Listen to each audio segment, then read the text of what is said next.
Hey traders, Mike Katz with 7 Points Capital with today's trader takeaways. And the market gapped up over the weekend, had a strong open, and we did have some follow through to the upside. The SPYs kept on drifting and trending higher, higher high, higher low, pretty much all day long.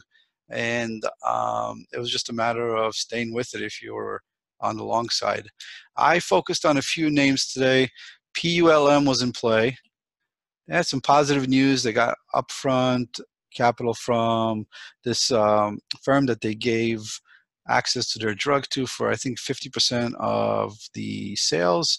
And this thing ended up going up pretty strongly early on. So I think I got involved a little too early, and that's okay because here it looked like it was going to curl down. So once it looked like it put in this top with a lower high and start go to lower lows here, I got in, but then I quickly realized that I was wrong and I needed to get out. So I covered here, but then I started making a couple of mistakes. I shorted unnecessarily here, just trying to pick a top, trying to be cute, and I ended up paying for it. So I lost here, I lost more here, but then eventually I did give it some space here. I think there was a 5-minute candle with some topping tail with an anomaly. Let's look at that. Yep, right here. It was a pretty big anomaly, 5-minute bar, good volume, but just as much as this huge green bar. So that kind of gave me an indication that we're topping out, and that's when I went to work again here. Now, it would have been nice to not lose here a few times because there was no reason to short here.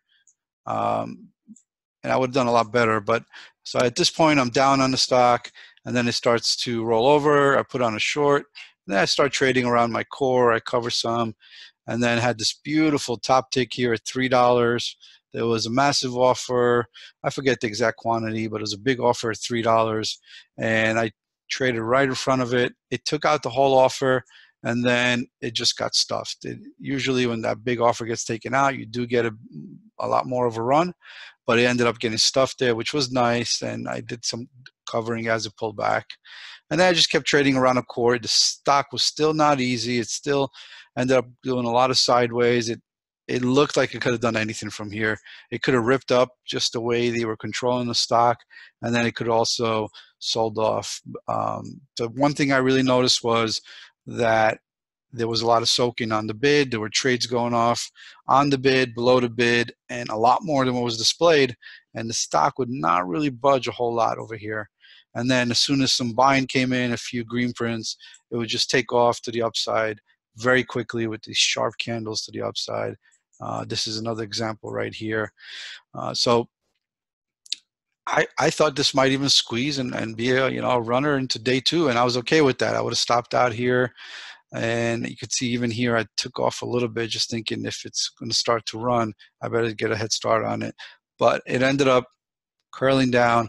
I had a little bit less than I wanted, but still a decent sized position. And I ended up being okay green in this, maybe 1 hour or so, because I was recovering from these dumb losses here. So overall, I could have done a lot better in the stock, but still okay to be green in it. This I need to do away with. I could have been a really nice day had I not taken these 2 losses here. But that's trading. Hopefully I can learn from this and get better the next time. What else did I trade today? Day 2 of LYFT was pretty interesting. I missed the morning drop. This was a really nice drop. Some of the traders on the desk really nailed this one. I completely missed it. I took a stab here on the long side at $70, and I scalped a little bit on the long side, and that was it. But then once it started popping out here, not really able to follow through after this higher high, I felt that there could be some more bag holders from the previous day, from this morning's drop, and that maybe we can get a little bit more of a sell-off.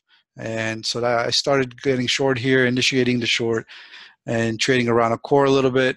And then eventually we did get this break below 69.50, I think it was. There was a big bid here at 69.50. That got taken out. We did get some follow through. 68.50 here was another big bid. And it's just trading around a core a little bit, some cash flow, and then finally did get that unwind and took it off into that 68 area. So this was pretty good. Not as good as day one, but definitely a nice one. This one had a lot of follow through in the morning, and that was the trade to have. But it was too fast. I wasn't really zoned into this one, and I missed it. What else? CLWT, I put that on here just because I took it off from swing today. This was pretty good. CLWT was pretty nice. This one ended up being, I think I got in a few times. My last entry was around $9 here. Scaled out of some, and then today out of the rest. It just looked like it's losing momentum to the downside. So this was, another low float runner. Bring these on. There was some great ones last week. I think RBZ was another one. Hopefully we get a lot more of these. This one was really nice, 32. I think I made it as low as, started covering here, 20, 17, 16. I think 15 was the lowest I made it, and now it's at 10, 11.